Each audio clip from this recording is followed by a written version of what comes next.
Assalamualaikum warahmatullahi wabarakatuh. Salam sejahtera untuk kita semua. Senang banget hari ini bisa berbagi dengan teman-teman semuanya dalam keadaan yang sehat. Semoga juga teman-teman di sana, dimanapun berada, juga sehat gitu karena sekarang ini kasusnya lagi tinggi-tingginya ya COVID. Jadi semoga teman-teman beserta keluarga tetap menjalankan protokol kesehatan dan tetap sehat selalu, tetap dijaga semangatnya, tetap dijaga kesehatan mentalnya juga karena itu akan sangat berpengaruh ke kesehatan fisiknya teman-teman semuanya. Terima kasih juga untuk teman-teman Mandala Data. Saya senang banget hari ini bisa diajak sharing dan mungkin saya juga akan belajar juga dari teman-teman ya. Jadi nggak cuma saya yang berbagi, tapi bisa jadi nanti saya juga akan mendapatkan ilmu juga dari teman-teman peserta mungkin ya, yang punya pengalaman melakukan penelitian kualitatif. Nah di sini hari ini saya diberikan kesempatan untuk menyampaikan dan juga berbagi tentang analisis data kualitatif dan nanti kita juga akan melakukan sedikit praktik ya, simulasi sederhana gitu ya, tentang analisis tematik. Jadi analisis data kualitatif itu kan banyak sekali ya teman-teman macamnya. Jadi teman-teman nanti akan belajar beberapa, tapi nanti yang akan kita praktikkan secara langsung itu adalah salah satu analisis yang paling sering digunakan dalam penelitian kualitatif, yaitu analisis tematik. Sebelumnya saya perkenalan dulu ya, karena kalau kata pepatah kan tak kenal maka kenalan gitu kan. Jadi saya perkenalkan dulu supaya teman-teman juga tahu gitu ya saya siapa. Jadi untuk yang belum kenal, saya Ati, bisa dipanggil Ati. Saat ini kesibukannya adalah ngurusin jago preventif. Kalau teman-teman mungkin juga ada yang sudah tahu, kalau ada yang belum tahu silakan di follow Instagramnya juga. Saya juga ikutan promosi nih di Mandala Data. Teman-teman bisa follow juga di IG-nya @jagopreventif. Kalau mau reach out dengan saya juga bisa sekalian di follow juga, di situ sudah ada akunnya. Nah, kemudian itu ada email saya juga dan saat ini juga mengajar di salah satu perguruan tinggi swasta ya di Jawa Timur. Nah, oke. Langsung kita mulai ya teman-teman. Jadi saya harap sih teman-teman di sini hari ini santai aja, tapi kita tetap harapannya bisa fokus walaupun santai tapi kita tetap serius pembahasannya. Kalau misalkan teman-teman memungkinkan untuk on cam, saya sih berharap on cam ya, biar nggak saya sendirian yang on cam gitu ya. Kayak ngomong sendiri kan nggak enak ya. Jadi kalau misalkan teman-teman bisa on cam, memungkinkan sinyalnya bagus, bisa silahkan on cam. Kemudian nanti kita akan sedikit belajar tentang dasar teorinya dan kemudian baru langsung praktik. Dan karena ini juga bisa dibilang saya tidak akan menggurui teman-teman ya, karena kita seperti yang saya bilang tadi di awal kita sama-sama belajar. Kalau nanti misalkan teman-teman ada pengalaman juga terkait dengan analisis data kualitatif bisa di-share juga, karena analisis data kualitatif ataupun penelitian kualitatif itu kan sebetulnya tidak ada format bakunya ya teman-teman. Jadi sebetulnya itu tergantung dari bagaimana kita memahami dasar teorinya dan kemudian pengaplikasiannya itu sebetulnya banyak cara yang bisa kita lakukan. Dan saya juga ingin teman-teman yang mungkin punya pengalaman juga bisa sharing gitu. Dan saya nanti juga ingin melibatkan teman-teman dalam proses simulasinya. Jadi ya siap-siap aja kalau misalkan tiba-tiba namanya saya panggil gitu ya. Oke. Sepertinya sudah siap semua, jadi yuk kita belajar bareng. Sebelumnya kita akan nge-recall dulu ya sebentar tentang penelitian kualitatif supaya nggak langsung masuk gitu ya ke analisisnya. Tadi juga sudah disampaikan oleh Kak Eka kalau teman-teman juga sebelumnya sudah pernah mengadakan kelas tentang penelitian kualitatif dan saya kira ini juga diajarkan gitu ya. Jadi kalau kita recall kembali, penelitian kualitatif itu didefinisikan sebagai metode yang menyediakan alat-alat dalam memahami arti secara mendalam yang berkaitan dengan fenomena yang kompleks dan prosesnya dalam praktik kehidupan sosial. Jadi kenapa dikatakan secara mendalam ya, karena di dalam penelitian kualitatif itu kita tidak sekedar menggali atau untuk mengetahui apa yang terjadi, tetapi juga kita harus menelusuri sampai ke kenapa hal itu bisa terjadi, kemudian bagaimana itu bisa terjadi. Nah, itu semua dikulik secara mendalam di dalam penelitian kualitatif. Kemudian fenomenanya yang diteliti juga cukup kompleks gitu ya.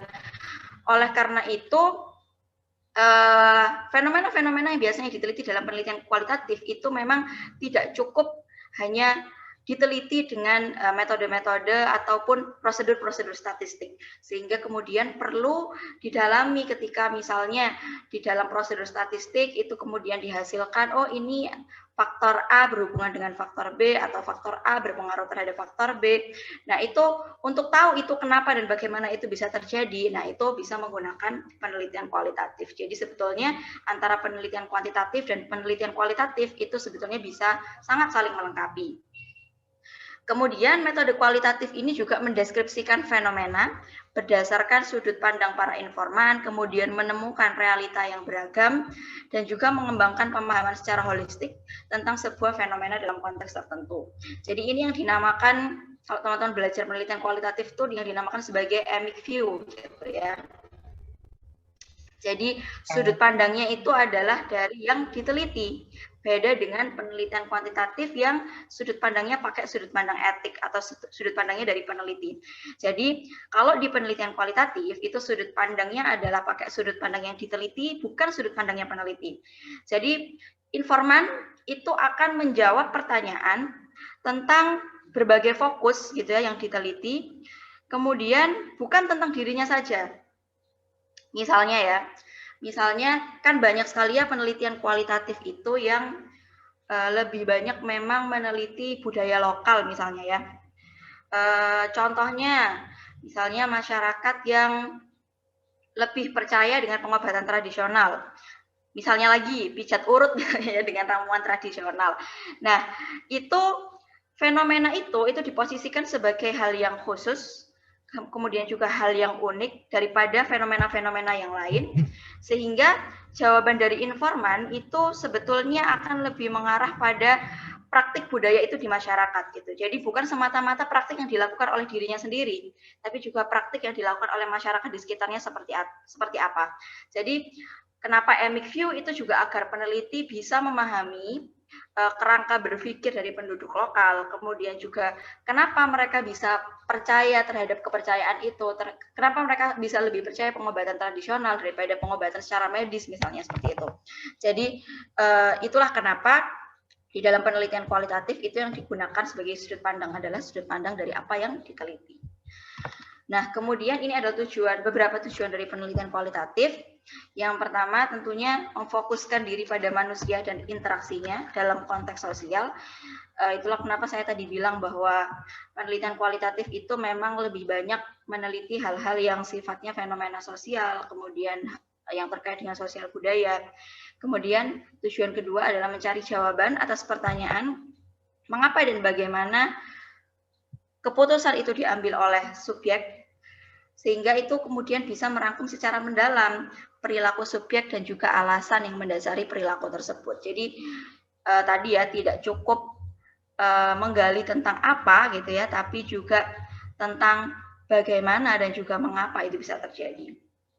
Selanjutnya yaitu mendeskripsikan sebuah fenomena tertentu dengan berbagai karakter yang melingkupinya, karena fenomena yang diteliti itu bisa sangat spesifik ya teman-teman. Jadi bukan fenomena yang umum, tapi fenomena yang benar-benar unik, spesifik, khusus, hanya ada mungkin di situ, hanya ada mungkin di setting lokasi tertentu, dan tidak ada di tempat lain.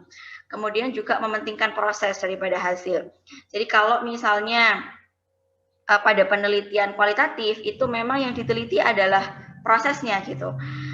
Contoh misalnya sekarang ini kan lagi tinggi-tingginya COVID ya, lagi tinggi-tingginya COVID, terutama kalau di Jawa Timur itu yang lagi rame adalah di Pulau Madura.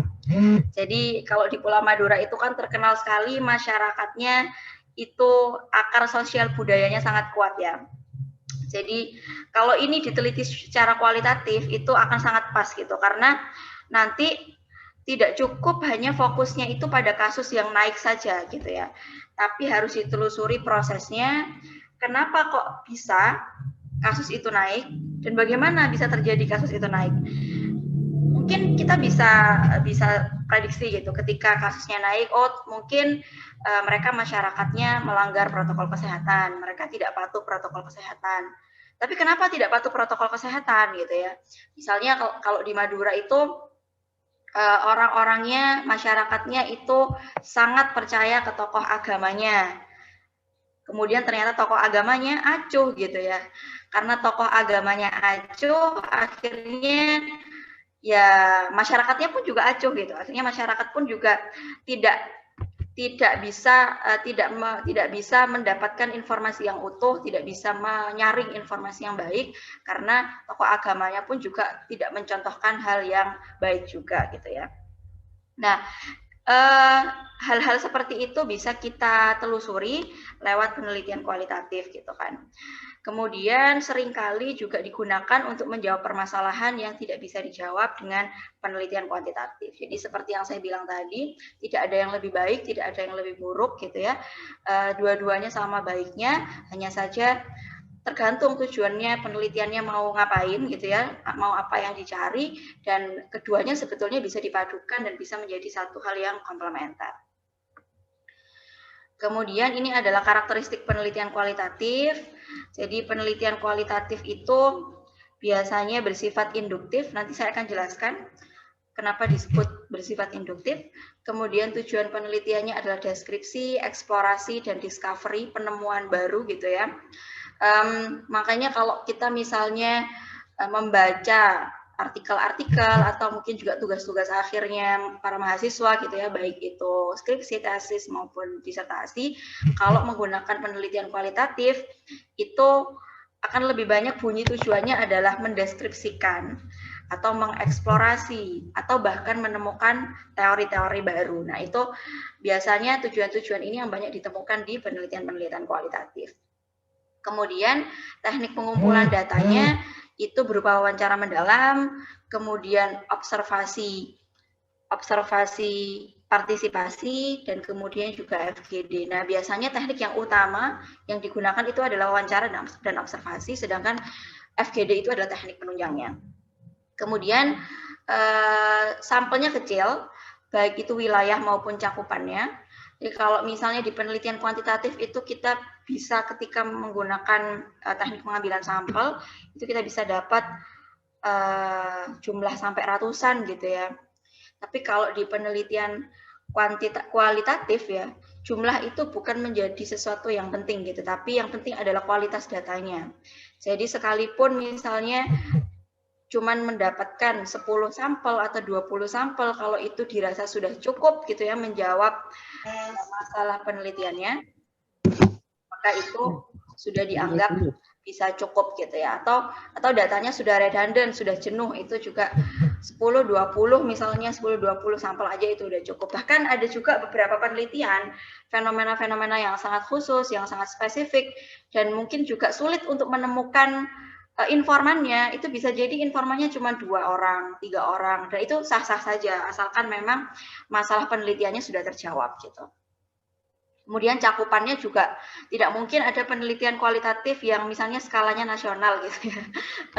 Jadi lebih banyak memang penelitian kualitatif itu setting lokasinya memang sangat spesifik, misalnya di suku apa atau di masyarakat mana gitu ya. Kalau tingkat kota mungkin masih dimungkinkan untuk fenomena-fenomena atau studi-studi kasus tertentu gitu. Tapi kalau nasional itu memang agak susah karena sampelnya ini kecil dan cakupannya pun juga kecil gitu ya. Kemudian peneliti sebagai instrumen yang terlibat langsung dalam proses penelitian. Jadi kalau bisa memang ketika dalam penelitian kualitatif itu peneliti yang terjun langsung ya. Jadi peneliti itu harus bisa melihat dan juga memproses fenomena yang terjadi di masyarakat, sehingga dia memang harus terlibat langsung. Kalau misalkan kita di penelitian kuantitatif itu instrumennya bisa menggunakan pedoman wawancara yang kuesioner terstruktur ya biasanya ya, kuesioner terstruktur atau instrumen-instrumen yang lainnya. Tapi kalau di penelitian kualitatif itu betul-betul peneliti menjadi instrumennya.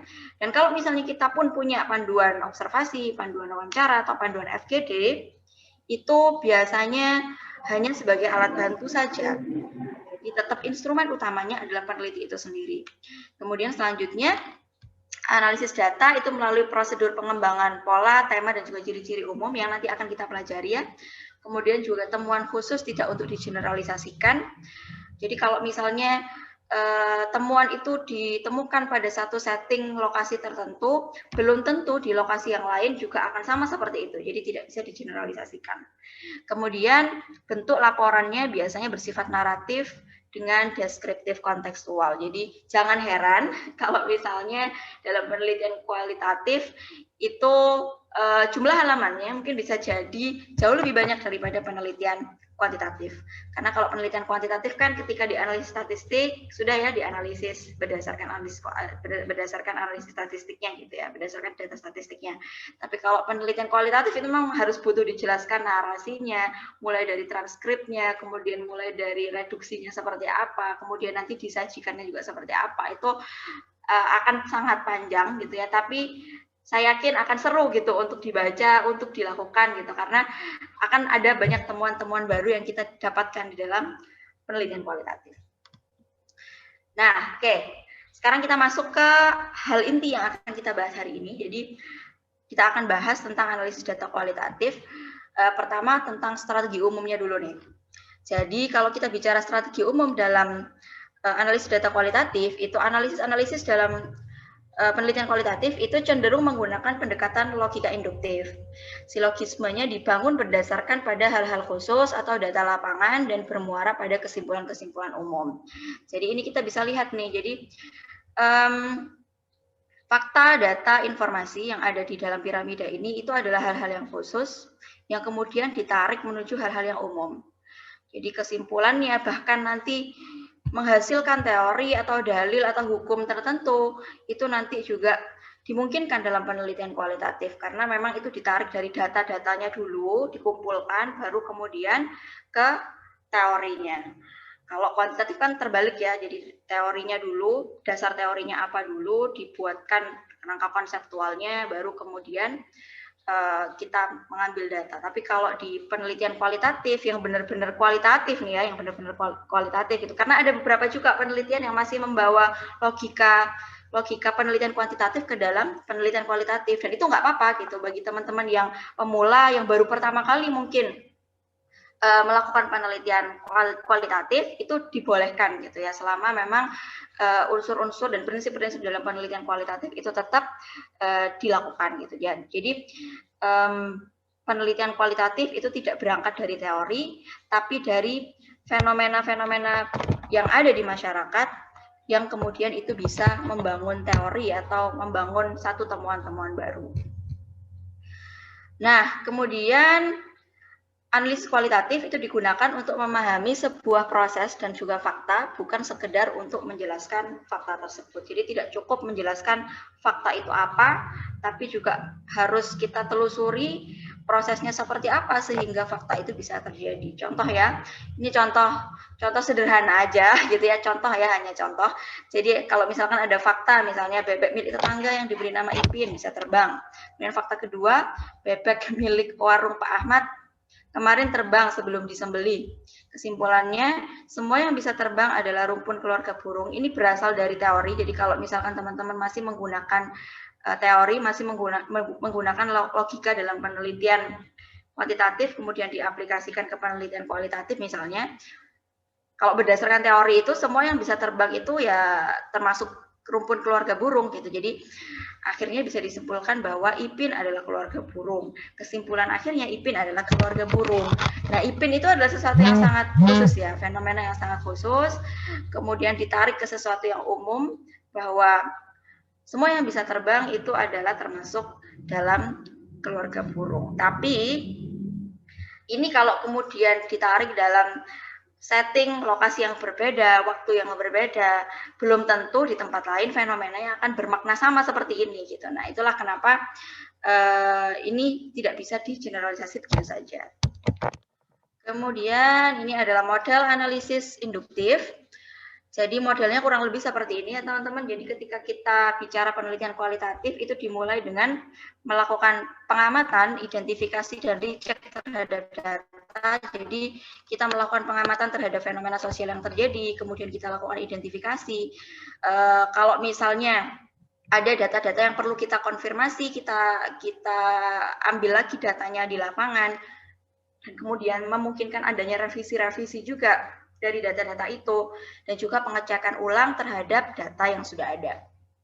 Kemudian setelah itu kita bisa lakukan kategorisasi terhadap informasi yang diperoleh. Setelah itu kita bisa telusuri dan juga menjelaskan kategorinya. Jadi kategori yang dimaksud ini adalah tema-tema tadi itu. Jadi ketika kita sudah mendapatkan data, itu biasanya kita kategorikan dalam beberapa tema yang kita temukan sesuai dengan hasil penelitian. Jadi ini akan masuk dalam kategori mana, kategori A, kategori B, kategori C, itu akan kita telusuri dan kemudian kita jelaskan masing-masing tema itu.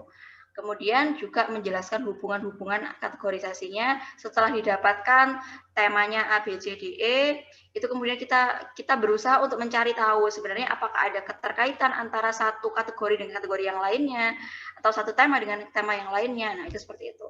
Kemudian tahap selanjutnya atau tahapan selanjutnya itu adalah menarik kesimpulan-kesimpulan umum. Baru kemudian kalau kesimpulan-kesimpulan umumnya sudah didapatkan, kita bisa membangun ataupun menjelaskan teori. Atau kalaupun tidak menghasilkan satu teori baru, paling tidak bisa menjelaskan teori yang sudah ada. Dan teori yang sudah ada itu tidak, kalau dalam penelitian kualitatif itu tidak kemudian kita terkungkung pada teori yang sudah ada, tapi kita berusaha untuk menjelaskan teorinya, karena di dalam setting-setting penelitian tertentu, penelitian kualitatif ini bisa di setting lokasinya atau setting waktunya. Itu bisa jadi misalnya di dalam satu teori yang ada, misalnya ada 4-5 variabel yang terlibat, tapi kalau misalkan di dalam setting lokasi itu belum tentu 4-5 variabel itu, bisa jadi kurang, bisa jadi juga lebih. Nah, itu bisa kita jelaskan itu kenapa itu terjadi, kenapa kok di dalam teori ini faktor A berpengaruh, tetapi ternyata di masyarakat itu tidak berpengaruh. Nah, itu bisa kita jelaskan di dalam penelitian kualitatif. Nah, kemudian ini adalah beberapa desain yang biasanya digunakan dalam analisis data kualitatif. Ada yang namanya desain deskriptif kualitatif, kemudian ada juga yang namanya kualitatif verifikatif, ada juga grounded research. Jadi sebetulnya ini kalau kita bisa bilang tingkatan, deskriptif kualitatif itu adalah tingkatan yang biasanya digunakan untuk peneliti kualitatif yang pemula ya. Jadi orang yang pertama kali misalnya melakukan penelitian kualitatif itu biasanya menggunakan desain ini. Saya dulu juga ketika pertama kali melakukan penelitian kualitatif, setelah sekian lama sebelum-sebelumnya itu selalu kuantitatif terus gitu kan. Ketika pertama kali melakukan penelitian kualitatif, ya desain ini yang saya gunakan, deskriptif kualitatif ini. Kemudian kalau sudah agak punya pengalaman gitu bisa pakai kualitatif verifikatif. Nanti kalau misalnya sudah expert banget, nah ini bisa dipakai grounded research. Seperti apa desain-desain ini? Nah, ini dia. Kalau desainnya deskriptif kualitatif, ini kita bisa lihat ya. Jadi ini kita bisa baca di sini. Jadi ini masih membawa logika penelitian kuantitatif, karena di sini masih berangkat dari teori, masih berangkat dari hukum, masih berangkat dari dalil-dalil yang sudah ada gitu ya. Jadi karena ini berangkat dari teori gitu ya. Jadi ini masih ada apa ya istilahnya? Ini masih ada cara berpikir, masih ada adopsi cara berpikir induktif untuk mengimbangi cara berpikir deduktif dari penelitian kuantitatif. Jadi kalau desain ini yang dipakai, ini memang belum benar-benar kualitatif banget gitu, atau kalau kita bisa sebut, mungkin bisa disebut sebagai kuasi kualitatif ya. Karena teori ini masih digunakan sebagai alat utama analisis. Jadi teorinya masih ada dasar teorinya, dulu kita berangkat dari situ, kemudian kita breakdown gitu dari teori-teori itu, kita mendapatkan data-data apa, kemudian fokus-fokus yang akan diteliti apa saja, kemudian diklasifikasikan, kemudian kita mengumpulkan data-data di lapangan. Nah, selanjutnya desain kualitatif verifikatif. Nah, untuk desain yang ini agak sedikit naik kelas ya dari desain yang tadi. Jadi kalau desain kualitatif verifikatif, ini kebalikan dari desain yang tadi. Jadi kita berangkat dari data ya. Kita berangkat dari data yang ada di lapangan dulu. Jadi pokoknya ngumpulin data dulu. Jadi kita tidak terkungkung pada teori yang ada di kepala kita. Kalau kita misalkan ada satu teori yang sudah terbentuk di kepala kita, itu bisa jadi itu akan mengganggu proses pengumpulan data karena kita jadi pikiran kita jadi tidak bebas ketika melakukan penelitian. Padahal penelitian kualitatif itu kan harus mendalami dan kita harus merdeka dari teori-teori yang sudah ada sebetulnya ya kalau benar-benar kualitatif. Jadi berangkat dari pengumpulan data di lapangan, tidak terkungkung teori. Jadi benar-benar berangkatnya itu dari gelas kosong ya teman-teman, dari gelas yang benar-benar kosong. Kemudian data yang didapat itulah yang kemudian diklasifikasikan berdasarkan tema-tema yang kita dapatkan, karena ketika kita mengumpulkan data, kemudian kita reduksi, itu kan kita sudah mulai kelihatan, oh ini ternyata yang muncul tuh temuan A, B, C, D, E. Nah itu kita klasifikasikan, kemudian baru setelah itu data yang kita dapat itulah yang akan memberikan, bisa dibilang membangun kerangka berpikir kita nantinya setelah mendapatkan data-data yang ada di lapangan, sehingga itu kemudian menghasilkan teori, bisa jadi ya menghasilkan teori, atau kalaupun tidak menghasilkan teori ya bisa menjelaskan teori yang sudah ada. Itu bisa kita verifikasi teori yang sudah ada disesuaikan dengan hasil penelitian kita di lapangan. Nah, untuk desain ini, desain kualitatif verifikatif itu seringkali kita bisa temukan di penelitian-penelitian evaluatif. Jadi kalau penelitiannya itu tujuannya adalah untuk mengevaluasi sebuah program, itu bisa menggunakan desain ini. Kemudian bisa juga kalau kita melakukan analisis isi atau analisis media massa, analisis wacana, di mana yang kita analisis itu adalah narasi teks gitu ya. Mungkin kita melakukan observasi dokumen, nah itu juga bisa menggunakan desain ini. Kemudian FGD juga bisa, kemudian analisis fenomenologi, kemudian mungkin juga studi kasus, itu juga bisa menggunakan desain yang ini. Kemudian selanjutnya yang grounded. Jadi ini adalah tingkat paling dewa dari semua desain yang sudah ada tadi. Jadi desain grounded research ini format desainnya ini agar peneliti bisa mengembangkan semua pengetahuan dan teorinya setelah mengetahui permasalahan dan data yang ada di lapangan. Sehingga data sebagai awal dari semua kegiatannya, meskipun terkadang peneliti itu tidak paham apa yang dihadapinya ketika ia mulai pertama kali bertemu dengan data. Jadi untuk orang-orang yang sudah terbiasa gitu ya meneliti secara kualitatif, orang-orang yang sudah expert, itu biasanya mereka ingin meneliti sesuatu yang sangat spesifik, mereka tidak harus kemudian dapat dulu semua data awal yang lengkap gitu terkait dengan topik penelitian itu. Mereka bisa langsung aja terjun ke lapangan, nanti apa yang ditemukan itulah yang akan dikategorikan. Jadi mereka menemukan topik-topik atau tema-tema yang akan nanti menjadi bahasan dalam penelitian itu ya pada saat di lapangan itu, dan itu tidak masalah kalau misalnya memang dilakukan oleh orang-orang yang memang sudah expert sebagai peneliti kualitatif. Jadi memang ada beberapa kasus atau fenomena tertentu itu yang sangat jarang ditemui dan mungkin juga belum pernah ada orang yang meneliti, sehingga kalau kita mau cari data awalnya juga susah gitu ya, kalau mau studi pendahuluan juga tidak mungkin. Nah, itu nggak masalah kalau misalnya kita langsung turun ke lapangan dan kemudian kita langsung mencari tema-tema yang akan kita teliti, itu langsung di lapangan aja, nggak ada masalah. Itu bisa dengan desain grounded research ini. Contohnya mungkin ini ya, ini perlu contoh. Jadi kalau misalnya saya pernah baca, ada satu penelitian etnografi yang sangat menarik, dan memang penelitian-penelitian etnografi terutama terkait dengan kesehatan itu banyak hal yang menarik ya yang bisa kita pelajari. Misalnya ada penelitian etnografi di satu daerah terpencil gitu ya, ada waktu itu tentang studi kasus kesehatan maternal pada salah satu suku di Papua, suku pedalaman di Papua, namanya kalau nggak salah suku Mayu ya. Jadi orang-orang masyarakat suku Mayu itu percaya bahwa darah persalinan itu mereka percaya kalau darah persalinan itu kotor dan akan membawa hawa negatif. Sehingga pada saat seorang perempuan atau seorang wanita itu mau melahirkan atau melakukan persalinan, itu justru mereka harus diasingkan. Jadi nggak boleh bersalin di dekat-dekat mereka gitu, karena mereka berpikir kalau misalnya ada darah persalinan yang tertumpah di situ, maka itu akan membawa hawa negatif bagi mereka. Nah, itu juga ada penelitian-penelitian semacam itu yang sangat khusus dan mungkin tidak ditemukan pada setting masyarakat yang lain atau setting lokasi yang lain. Nah, itu bisa kita teliti dengan desain ini, grounded research ini. Nah, terkadang ya pada desain ini itu upaya untuk mengeksplorasi, kalau kita lihat di sini, di gambarnya ini, upaya untuk mengeksplorasi itu bisa menyebar kemana-mana. Dan ini tidak masalah. Dalam penelitian kualitatif ini tidak masalah. Tapi juga kadang sudah langsung ketika terjun lapangan itu sudah langsung kita ketemu, kita sudah langsung ketemu dengan tema-tema apa yang akan kita bahas lebih lanjut atau yang kita akan cari datanya lebih lanjut.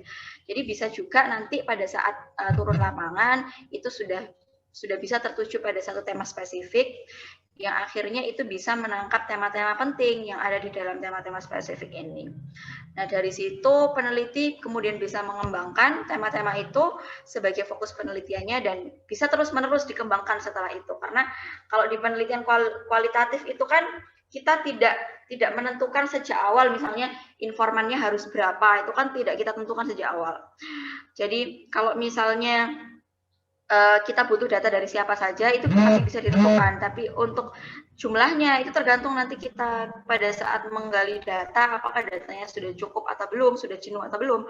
Kalau misalkan sudah cukup, sudah jenuh, itulah ukuran di mana kita harus menghentikan proses penelitian itu. Tapi kalau selama itu masih bisa terus dicari, topik-topiknya masih terus muncul terus, tema-temanya masih ada banyak hal yang menurut peneliti memang harus ditelusuri. Nah, itu bisa masih terus ditelusuri. Jadi kalau misalnya pada analisis grounded research ini awalnya fokusnya kemana-mana, menyebar, ya itu tidak masalah. Karena nanti di dalam proses penelitian itu nanti pasti akan ditemukan apa yang kira-kira akan menjadi fokus setelah itu. Oke, ini adalah beberapa model analisis data kualitatif, termasuk nanti yang akan kita pelajari lebih lanjut ya. Jadi kalau sebenarnya model analisis data kualitatif itu banyak sekali ya teman-teman ya. Dan teman-teman bisa cari dari berbagai literatur, berbagai referensi. Cuman kurang lebih ada 4 hal ini, ada 4 model ini yang banyak digunakan di dalam analisis data kualitatif. Ada thematic analysis, kemudian ada content analysis, ada discourse analysis atau kita sering menyebutnya sebagai analisis wacana, kemudian juga ada semiotic analysis. Apa saja bentuk-bentuk analisis ini atau penjelasannya seperti apa model-model analisis ini? Nah, ini dia. Jadi kalau analisis tematik itu adalah upaya untuk mendapatkan tema dari temuan penting yang muncul dari data yang sedang kita analisis gitu ya. Kemudian temuan ide dari suatu narasi itu adalah inti yang terpenting, bukan frekuensi atau jumlahnya, seperti yang saya bahas tadi di awal. Jadi yang paling penting itu adalah kualitas datanya. Ide yang ditemukan apa, tema-tema yang dicari apa, tema-tema yang ditemukan apa. Bukan pada frekuensi atau jumlahnya. Jadi bukan berarti misalkan kalau kita membandingkan dua penelitian kualitatif, misalkan dalam setting lokasi yang agak persis gitu ya karakteristiknya, yang satu misalkan ada 5 informan, yang satu ada 7 informan. Bukan berarti yang 7 informan ini lebih baik daripada yang 5 informan. Itu belum tentu seperti itu, karena bisa jadi memang ide-ide yang ditemukan atau topik-topik yang ditemukan bisa jadi berbeda dalam setting lokasi atau setting waktu yang berbeda. Jadi frekuensi itu bukan menjadi sesuatu yang utama, tapi yang lebih penting adalah ide yang ditemukan. Jadi ukuran misalnya kita menggali atau mengumpulkan data itu bukan soal representatif atau tidak, bukan itu, tapi lebih kepada apakah masalah-masalah penelitian yang ingin kita teliti itu sudah terjawab semua atau belum. Kalau sudah ya sudah, berarti bisa dicukupkan gitu penelitiannya. Jadi seperti itu. Kemudian pada saat menganalisis, peneliti harus selalu mengacu pada pertanyaan penelitian, namun juga dengan wawasan dan pikiran terbuka untuk mengidentifikasi temuan penting yang muncul. Jadi ini yang seperti saya bilang tadi, bahwa pertanyaan penelitian itu kan biasanya munculnya dari teori ya. Kalau masih menggunakan logika dari penelitian kuantitatif, kadang kan kita masih harus melibatkan teori. Tapi di satu sisi yang lain, kita harus tetap menganalisis data itu dengan wawasan dan pikiran yang terbuka gitu. Jadi tidak boleh terkungkung pada teori itu atau tidak boleh terkungkung pada pertanyaan penelitian itu saja. Kalau ternyata pada perjalanannya kita ternyata muncul hal-hal ataupun topik-topik yang ternyata itu di luar apa yang kita tanyakan, ternyata ada informasi-informasi baru. Nah, itu juga patut kita perhatikan gitu, data-data itu. Jadi itulah yang membuat kita tidak boleh terlalu terkungkung terhadap teori gitu di awal di dalam penelitian kualitatif, karena kita harus punya wawasan dan pikiran terbuka untuk mengidentifikasi temuan-temuan penting yang bisa saja muncul di luar apa yang kita tanyakan gitu. Kemudian karakteristik pentingnya dalam analisis ini, yang pertama adalah membaca dan mengulang data hasil interview secara keseluruhan. Ini penting ya. Jadi kalau dalam penelitian kualitatif, terutama analisis tematik ini, harusnya sih tidak cukup membaca transkrip atau membaca hasil interview atau hasil FGD misalnya, itu cuma sekali. Saya kira tidak cukup. Jadi kadang-kadang kita perlu mengulang-ulang, ini benar nggak ya maksudnya kayak gini gitu ya. Kita perlu merefleksikan gitu ya, merefleksikan sebenarnya apa sih isinya, apa sih hasil wawancaranya ini secara keseluruhan. Kemudian baru kita bisa menuliskan note yang bersifat umum, atau kalau di penelitian kualitatif itu disebut sebagai general findings-nya apa. Setelah kita melakukan proses refleksi itu, baru kemudian kita lakukan identifikasi tema. Nah, itu yang akan kita lakukan dalam analisis tematik. Nanti kita akan bahas lebih detail lagi seperti apa ya, karena ini yang akan kita simulasikan nanti. Kemudian proses analisisnya ini nanti juga yang akan kita praktikkan, ada coding, kemudian ada pemilahan data, serta juga mengelompokkan data. Nah, untuk yang analisis tematik ini, biasanya digunakan pada kalau kita mengumpulkan data dengan teknik wawancara mendalam atau FGD. Nah, ini biasanya pakai analisis tematik. Kemudian lanjut. Nah, ini dia analisis konten. Nah, kalau analisis konten ini lebih ke membuat kategori, kemudian menghitung jumlah istilah yang muncul saat kategori tersebut digunakan dalam rangkaian kata atau cerita. Makanya kalau kita ngomongin analisis konten, itu sebenarnya analisis ini itu adalah metode analisis untuk teks tertulis. Jadi kalau misalkan data yang kita dapatkan itu berupa teks tertulis ya, teks tertulis itu bisa macam-macam. Jadi unit analisisnya itu adalah narasi yang terstruktur, bisa data dari misalnya media massa, ataupun tulisan-tulisan yang populer, misalnya dari novel gitu ya, dari novel atau tulisan-tulisan populer yang lain. Kemudian mungkin dari teks pidato, ataupun jenis dokumen-dokumen yang lainnya. Nah, itu biasanya dianalisis dengan analisis konten ini. Jadi kalau misalkan datanya berupa narasi, berupa teks, itu biasanya menggunakan analisis konten. Dan juga ini sering disebut sebagai percampuran metode kuantitatif dan juga metode kualitatif. Jadi peneliti itu biasanya memulai analisis konten dengan menggunakan data kualitatif mereka yang berupa uraian atau teks. Jadi mereka biasanya dapat datanya itu berupa narasi dulu, berupa teks atau berupa dokumen, lalu kemudian membuat hipotesis apa yang mereka pikirkan setelah mereka menganalisis teks itu dengan analisis konten, baru kemudian dibuat coding-coding, kemudian dari coding-coding itu kan ketemu ya variabel-variabel apa saja yang muncul, baru kemudian dianalisis statistik, kemudian baru diinterpretasikan hasilnya dalam bentuk deskripsi. Jadi ini seringkali digunakan di mixed method ya kalau analisis konten ini, dan data-datanya biasanya ya berupa teks gitu. Nah, kemudian selanjutnya discourse analysis. Jadi ini yang kita biasa sebut sebagai analisis wacana ya. Analisis wacana tujuannya menarik suatu arti dari realitas sosial tertentu yang dihasilkan, dan ini juga bisa digunakan hampir pada semua data kualitatif. Jadi yang dimaksud sebagai wacana tadi ya teman-teman, itu adalah bisa jadi wacananya itu wacana lisan, bisa jadi juga wacananya wacana yang tertulis gitu. Jadi kalau tadi analisis konten itu lebih ke wacana-wacana yang sifatnya tertulis. Nah, kalau discourse atau analisis wacana itu bisa juga untuk wacana-wacana yang lisan juga. Jadi itulah di sini dikatakan bahwa analisis ini bisa digunakan hampir pada semua data kualitatif. Bisa yang berbentuk lisan, hasil wawancara mendalam, FGD, bisa juga yang tertulis, dokumen dan data sekunder, artikel koran, gambar kartun gitu ya, novel, pidato politik, atau teks pidato gitu ya, kemudian juga percakapan sehari-hari. Nah, itu semuanya bisa dianalisis dengan analisis wacana. Nah, tapi Analisis wacana ini adalah analisis yang cukup kompleks ya. Jadi tidak mudah untuk menyajikan teknik yang lengkap dari analisis diskurs ini. Kita harus selalu melihat transkrip dan menuliskan kembali, tidak cukup hanya dengan mendeskripsikan hasil coding dan juga temuannya. Jadi kalau di analisis konten, karena bentuk datanya sudah teks ya, itu kita bisa langsung coding. Tapi kalau di discourse analysis, itu kita masih perlu mentranskrip lagi gitu. Jadi memang prosesnya agak lumayan panjang, karena benar-benar nanti yang akan kita teliti, yang akan kita benar-benar dalami itu adalah bahasa yang digunakan di dalam di dalam hasil data kualitatif yang kita dapatkan gitu ya. Dari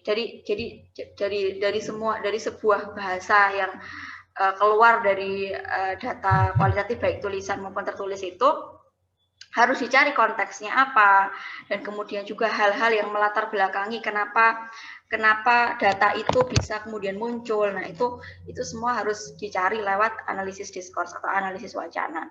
Jadi memang analisis ini membutuhkan ketekunan dan juga pemahaman mendalam ya teman-teman terhadap dunia penelitian, dan membutuhkan waktu yang agak lama untuk melakukan analisis ini. Jadi kalau pada peneliti pemula mungkin ini agak kurang bisa kita rekomendasikan, karena untuk peneliti pemula mungkin lebih cocok analisis tematik, atau kalau datanya berupa teks ya bisa pakai analisis konten gitu ya. Nah, yang terakhir adalah analisis semiotik. Jadi analisis semiotik ini lebih dalam lagi dari analisis diskurs. Jadi proses analisisnya lebih jauh dan juga mendalam. Kemudian ketika melakukan analisis, peneliti juga mencari apa yang tersirat pada narasi data yang diperoleh, dan selalu menekankan pada arti-arti atau meanings yang kemudian akan lebih diperjelas. Jadi tipe analisisnya ini mencari arti ya, mencari makna. Jadi tidak hanya dari apa yang dikatakan saja, tapi juga melihat kemungkinan apakah ada arti yang tersembunyi dari narasi kata-kata yang kita dapatkan, baik itu secara lisan maupun secara tertulis. Jadi misalnya kalau misalkan kita datanya itu berupa narasi kata-kata ABCDE gitu ya. Nah, itu kita harus mengidentifikasi tandanya apa ya kalau orang mengatakan ini gitu ya. That's why semiotik dikatakan semiotik, tanda-tanda gitu. Semiotik itu kan secara harfiah artinya tanda ya. Jadi menganalisis tanda-tanda apa di balik apa yang orang-orang katakan atau di balik data-data yang kita dapatkan itu, sehingga kita tahu bagaimana orang bernalar dari kata-katanya, seperti itu. Jadi kurang lebih seperti itu kalau analisis semiotik ya. Nah, kemudian ini adalah tahapan analisis data kualitatif secara umum ya. Jadi ini yang mungkin juga sering teman-teman temukan kalau teman-teman kuliah ya, ini kurang lebih ya. Tahapan analisis data kualitatif itu dimulai dari tentunya data collection, pengumpulan data, kemudian data itu direduksi. Jadi ada proses untuk merangkum, kemudian memilih hal-hal yang pokok, kemudian juga memfokuskan pada hal-hal yang penting, kemudian dicari temanya seperti apa, temanya apa saja, pola yang terbentuk seperti apa gitu ya. Kemudian dilakukan display data atau penyajian data, sehingga data yang diperoleh tadi itu bisa lebih terorganisir dan juga lebih mudah untuk dipahami. Kemudian baru kita bisa menarik kesimpulan atau conclusion drawing, atau kita verifikasi data-data yang kita sudah dapatkan itu.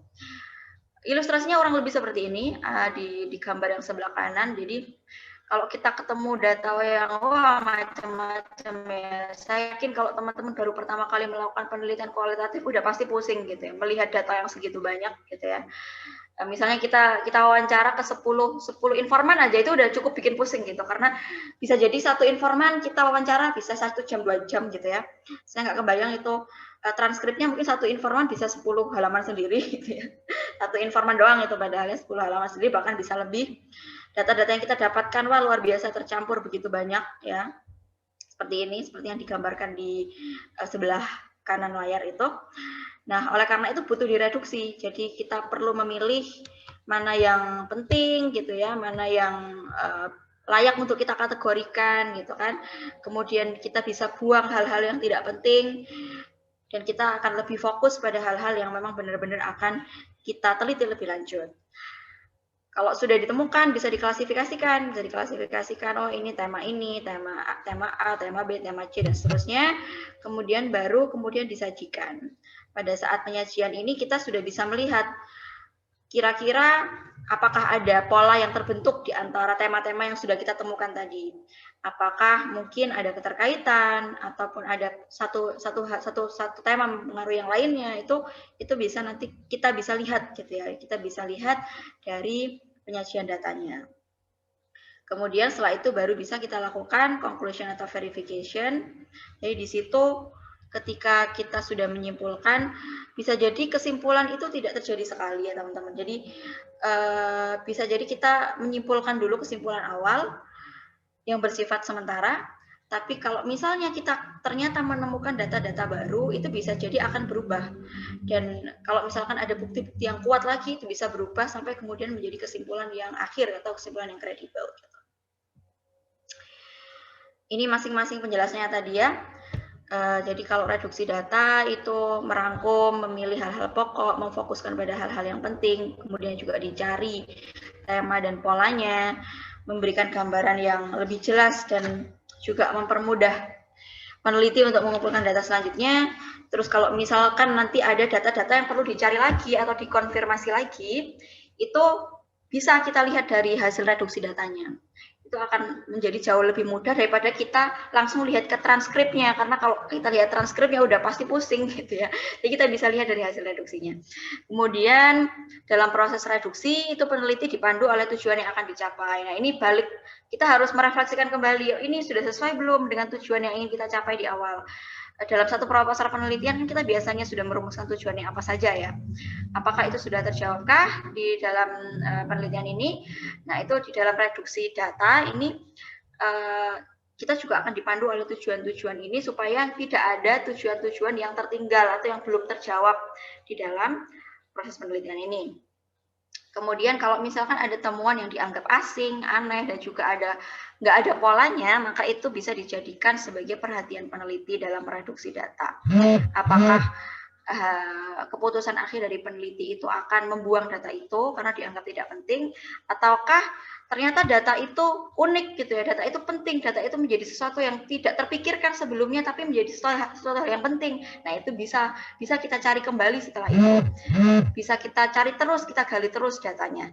Jadi seperti itu ya teman-teman. Jadi sebetulnya reduksi ini adalah proses untuk memilih, kemudian juga menyederhanakan dan juga mentransformasikan data, bisa dibilang dari data yang masih mentah di transkrip yang muncul di catatan lapangan kita gitu ya, dari yang nggak terstruktur benar-benar plek-ketiplek seperti aslinya yang dikatakan oleh informannya, sampai ke bentuk yang lebih terstruktur. Jadi ini lebih kepada reduksi ini bisa kita lakukan atau memang harus kita lakukan itu mulai atau sejak kita menulis rumusan masalah dan juga kerangka pikir penelitian, dan kemudian itu berlanjut selama proses pengumpulan data berlangsung. Jadi ada banyak hal di dalam pada saat kita merumuskan masalah itu kan pasti berdasarkan data-data awal ataupun juga studi pendahuluan. Nah itu pada saat kita mengumpulkan data awal, studi pendahuluan, itu sudah harus mulai direduksi datanya. Jadi sejak sebelum kita turun ke lapangan, reduksi data itu sudah bisa dilakukan. Sampai nanti kita mengumpulkan data, kemudian dapat datanya, kemudian kita analisis. Sampai nanti setelah selesai dianalisis pun itu juga masih terus bisa kita lakukan reduksi datanya, karena kita akan terus ini ya memverifikasi, oh ini datanya penting nggak, ini perlu dibuang nggak, ini harus dicari lagi atau tidak. Nah seperti itu ya. Jadi nanti reduksi data ini akan mempertegas, juga akan memunculkan fokus-fokus, membuang hal-hal yang tidak penting, dan juga nanti akan terus-menerus berlanjut proses ini sampai sesudah penelitian lapangan. Gitu. Selanjutnya display data. Nah kalau display data, ini adalah penyajian data dalam bentuk teks yang bersifat naratif, kemudian bisa juga disajikan dalam bentuk grafik, ya kan, atau matriks juga bisa, kemudian network chart, atau kalau misalkan teman-teman ingin lebih mudah juga bisa dibuat mind map, itu juga bisa. Jadi sebetulnya penyajian data tidak ada sesuatu yang format bakunya ya, tapi kurang lebih ini yang bisa teman-teman sajikan. Kalau saya biasanya mahasiswa itu paling tidak saya wajibkan untuk menyajikannya itu dalam dua bentuk ya. Yang pertama teks yang bersifat naratif, karena narasi itu wajib ada untuk menjelaskan sebetulnya apa sih yang dia cari di dalam penelitian itu harus ada teks yang bersifat naratif.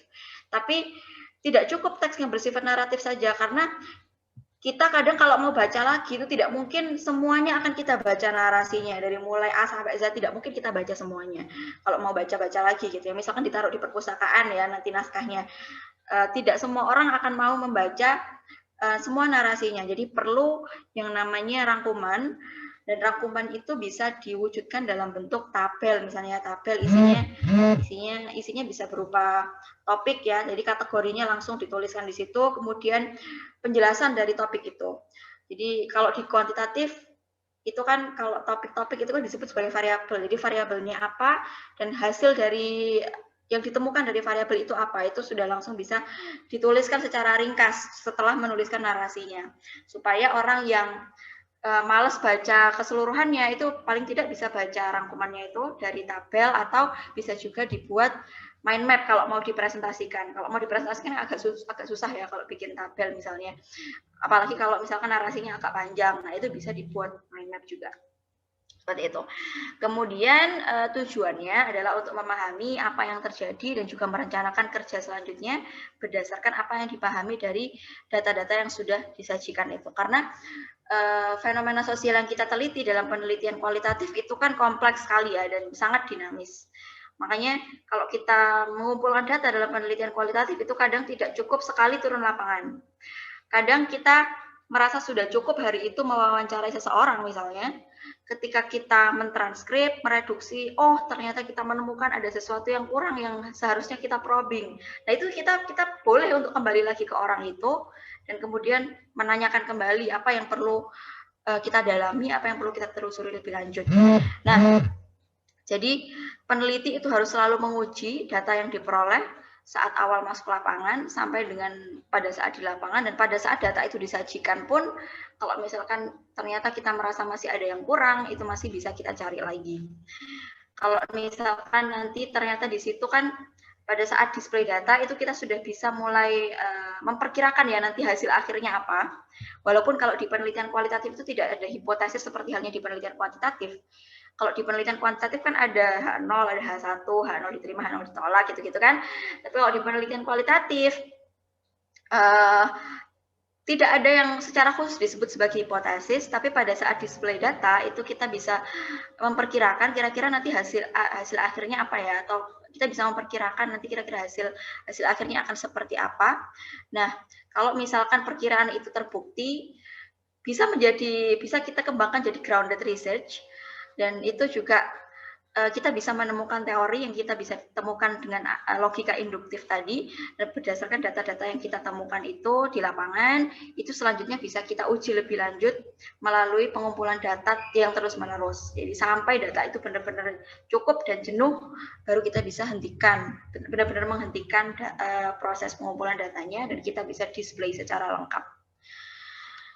Nah, selanjutnya terakhir, proses yang kita lakukan dalam tahapan analisis penelitian kualitatif itu adalah penarikan kesimpulan dan verifikasi. Jadi ada kalanya kita juga harus menyimpulkan dulu kesimpulan awalnya seperti apa. Kalau misalkan peneliti terjun kembali ke lapangan dan ternyata diperoleh data pendukung yang menguatkan, nah itu nanti akan bisa menjadi kesimpulan yang kredibel. Jadi perlu sekali dalam penelitian kualitatif untuk recheck gitu ya. Jadi ketika data itu sudah di-display, kita perlu menunjukkan kepada informan kita apakah betul maksudnya seperti ini. Kalau misalkan memang mereka sudah verifikasi bahwa oh iya benar maksud saya seperti ini, nah berarti itu bisa kemudian diolah lagi menjadi satu kesimpulan yang akhir atau kesimpulan yang kredibel. Kemudian kesimpulan dalam penelitian kualitatif itu seharusnya adalah temuan baru yang sebelumnya belum pernah ada, atau paling tidak tadi menjelaskan teori yang sudah ada. Jadi bisa jadi nggak plek-ketiplek sesuai dengan teorinya, tapi di dalam proses penelitian kualitatif itu kita bisa menemukan, oh ternyata di dalam setting lokasi ini atau di dalam setting waktu ini ternyata tidak semua variabel loh yang terlibat di dalam satu kejadian gitu. Ternyata variabel ini enggak, oh tapi ada variabel yang lain ternyata yang mempengaruhi atau yang berhubungan. Nah itu bisa juga dijelaskan di dalam penarikan kesimpulan ini. Kemudian temuan baru deskripsi atau gambaran suatu objek yang belum jelas lalu menjadi lebih jelas lagi setelah diteliti. Ini kalau misalkan tidak bisa menemukan teori yang benar-benar baru, atau temuan yang benar-benar baru, paling enggak bisa menjelaskan apa yang belum jelas. Dan bisa juga berupa hubungan kausal, nah, misalkan tema ini atau topik ini ternyata ada kaitannya dengan topik apa lagi gitu ya, itu bisa disebutkan di dalam kesimpulannya. Atau yang bisa disebut sebagai hipotesis kalau dalam penelitian kuantitatif, dan juga bahkan bisa juga nanti akan menghasilkan satu teori yang baru. Ini sudah menuju akhir ya, jadi analisis data itu dilakukan sejak sebelum memasuki lapangan, selama di lapangan, dan setelah selesai di lapangan. Jadi memang terus menerus ya pengumpulan datanya. Kalau kita lihat di sini di gambarnya ini, tadi yang saya sebutkan bahwa reduksi data itu sudah dilakukan bahkan sebelum periode pengumpulan data. Pada saat kita melakukan studi pendahuluan, merumuskan masalah, itu sudah bisa dilakukan reduksi data, dan itu akan terus berlanjut sampai setelah pengumpulan data. Begitu juga display data, kemudian kesimpulan. Pada saat kita menarik kesimpulan, sebelum kita benar-benar menarik kesimpulan akhir, kesimpulan sementara itu harus dikonfirmasi dulu kepada informan kita apakah memang benar seperti itu. Kalau memang benar berarti nanti kita bisa jadikan itu sebagai kesimpulan akhir atau kesimpulan yang kredibel gitu ya. Oke. Nah, terakhir banget kita akan melakukan praktik ya teman-teman untuk analisis tematik, tapi sebelumnya sedikit saya jelaskan sebetulnya ini adalah tahapan teknis. Kalau tadi secara teoritis ya, mulai dari pengumpulan data, reduksi, kemudian setelah reduksi di display, setelah di display kemudian dianalisis. Nah ini secara teknis itu seperti ini sebetulnya proses di dalam kita melakukan analisis tematik. Jadi di dalam analisis tematik itu biasanya yang pasti kalau misalkan datanya itu, karena tadi analisis tematik kan lebih banyak digunakan untuk pengumpulan data yang lebih ke wawancara ataupun FGD ya. Nah, kalau misalkan kita sudah selesai mendapatkan data hasil wawancara per orang ya, per informan, itu kita transkrip. Artinya apa? Jadi di transkrip itu adalah kita pindahkan data hasil dari lapangan. Kalau interview berarti datanya kan dalam bentuk rekaman ya, misalnya dalam bentuk rekaman. Kemudian itu kita pindahkan ke dalam satu tulisan, dan itu kita tulis benar-benar lengkap, tidak mengubah, tidak mengurangi, tidak juga menambah informasi yang kita dapatkan di dalam alat rekam tersebut gitu ya. Jadi kita benar-benar tulis sama persis seperti apa yang dikatakan oleh informannya. Jadi kalau ada imbuhan-imbuhan tertentu ya kita tulis aja, nggak apa-apa, kita tulis aja semuanya. Karena transkrip itu sebetulnya ada dua macam, ada transkrip verbatim namanya, ada juga transkrip yang akan menjelaskan soal general findings. Kalau transkrip verbatim itu sama persis yang ditulis sesuai dengan apa yang keluar dari mulut si informannya. Jadi nggak boleh ada yang dikurangi, nggak boleh ada yang tambah-tambahin. Jadi benar-benar kita harus dengarkan betul rekamannya itu. Bahkan kalau nggak cukup sekali, kita bisa dengarkan berkali-kali apakah betul apa yang dikatakan informan tuh sesuai dengan apa yang kita tulis. Jadi kalau transkrip verbatim seperti itu.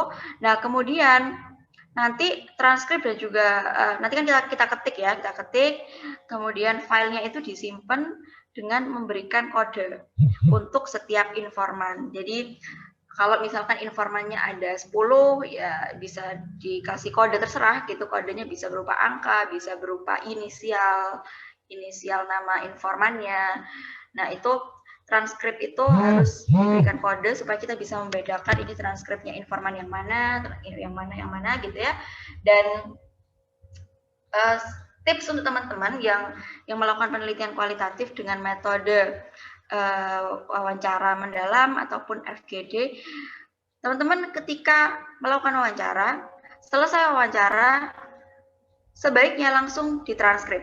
Jadi jangan menunggu semua informan diwawancarai, baru teman-teman transkrip, pasti akan makin pusing.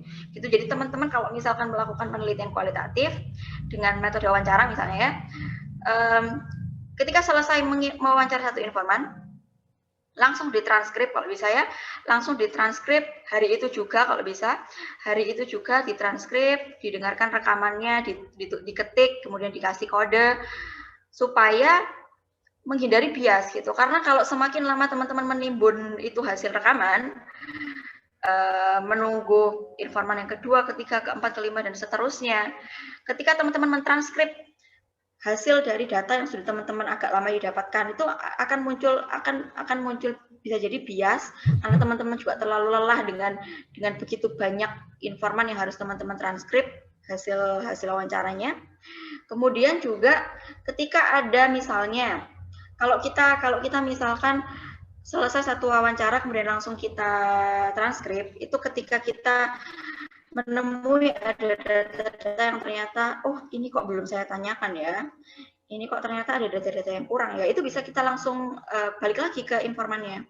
Kalau terlalu lama itu ditimbun, terlalu lama itu disimpan, ketika kita mentranskrip semuanya dan ternyata ada yang kurang, itu dalam jeda waktu yang agak lama kita kembali lagi ke informan, itu juga lagi-lagi bias, bisa jadi bias juga. Jadi sebaiknya ketika mentranskrip itu selesai satu informan langsung ditranskrip, langsung dibuatin codingnya, coding ininya ya, maksudnya coding filenya, baru kemudian teman-teman setelah mencermati betul-betul apa yang sudah hasil dari informan itu, teman-teman akan tahu oh ini data selanjutnya akan saya cari ini, baru teman-teman bisa lanjut ke informan selanjutnya. Itu jauh lebih baik daripada teman-teman asal geruduk gitu ya, karena kita kan nggak tahu gitu, kita akan berhenti di informan keberapa gitu. Jadi harus kita cicil transkripnya per informan kalau menggunakan interview atau wawancara mendalam. Jadi seperti itu. Kemudian jadi transkrip itu bisa dibaca secara berulang, kita dengarkan rekamannya juga bisa secara berulang supaya kita bisa benar-benar memahami data tanpa, ini penting ya, harus digarisbawahi. Jadi kita harus memahami data itu tanpa menyertakan asumsi pribadi kita. Jadi sebisa mungkin, walaupun yang namanya manusia subjektivitas itu pasti ada, tapi sebisa mungkin kita tidak menyertakan asumsi pribadi kita. Jadi murni benar-benar apa yang kita dapatkan hasil itu dari lapangan. Jadi hindari untuk membuat asumsi-asumsi sendiri. Itu di dalam proses transkrip. Kemudian selanjutnya pada saat coding ya.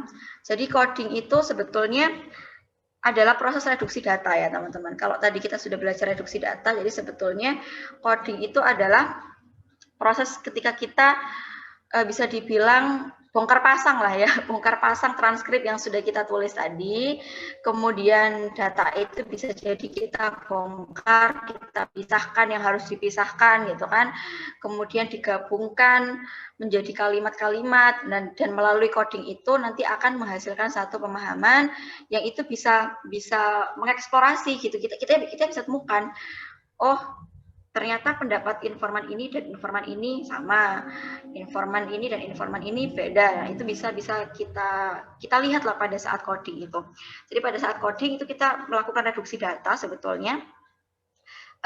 Kita identifikasi kata kunci apa saja yang kita temukan di dalam data yang sudah kita kumpulkan itu, dan kemudian kita memfokuskan perhatian kita di kata kunci tersebut. Jadi supaya nggak melebar kemana-mana. Jadi disitulah di fase coding inilah kita melakukan reduksi itu. Kemudian setelah selesai reduksi, setelah selesai kita coding, kita sudah menemukan kata-kata kuncinya, baru kemudian kita bikin matriksnya. Nah, matriks ini, jadi di dalam proses membuat matriks itu tadi kata kunci yang sudah kita dapatkan, itu kemudian kita bisa kelompokkan kata kuncinya, kita kategorikan, dan itu bisa kita mulai lihat gitu ya, bisa kita mulai lihat keterkaitan antar topiknya seperti apa atau keterkaitan antar temanya seperti apa di dalam kelompok-kelompok kategori itu. Kemudian kita bisa kelompokkan kategorinya yang saling terkait itu dalam topik-topik atau tema yang sesuai dengan tujuan penelitian kita.